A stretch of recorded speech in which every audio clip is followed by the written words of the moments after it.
Hello guys, good morning.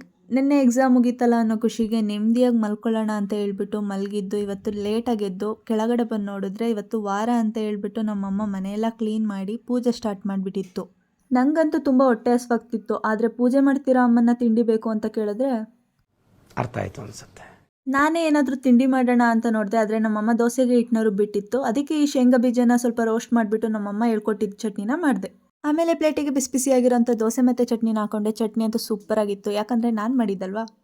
ಈ ಒಂದು ಅದ್ಭುತವಾದ ಕ್ಷಣಕ್ಕೆ ಭಾರತವೇ ಸಾಕ್ಷಿಯಾಗಿದೆ. ಅದಾದಮೇಲೆ ನಾನು ನಮ್ಮಮ್ಮ ಸ್ವಲ್ಪ ದುಡ್ಡು ತಗೊಬರೋಣ ಅಂತ ಹೇಳ್ಬಿಟ್ಟು ಬ್ಯಾಂಕಿಗೆ ಬಂದ್ವಿ.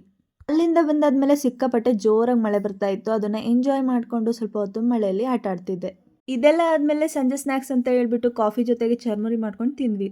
ಸೊ ಇದಿಷ್ಟು ಇವತ್ತಿನ ನನ್ನ ಮಿನಿ ವ್ಲಾಗ್. ಇಷ್ಟ ಆಗಿದ್ರೆ ಹಾಗೆ ಒಂದು ಲೈಕ್ ಮಾಡಿಬಿಡಿ. ಆ್ಯಂಡ್ ಇನ್ನೂ ಯಾರು ನನ್ನ ಚಾನಲ್ನ ಸಬ್ಸ್ಕ್ರೈಬ್ ಆಗಿಲ್ಲ, ಪ್ಲೀಸ್ ಸಬ್ಸ್ಕ್ರೈಬ್ ಮಾಡ್ಕೊಳ್ಳಿ. ಹಾಗೆ ಬೆಲ್ ಐಕಾನ್ನ ಕ್ಲಿಕ್ ಮಾಡಿ.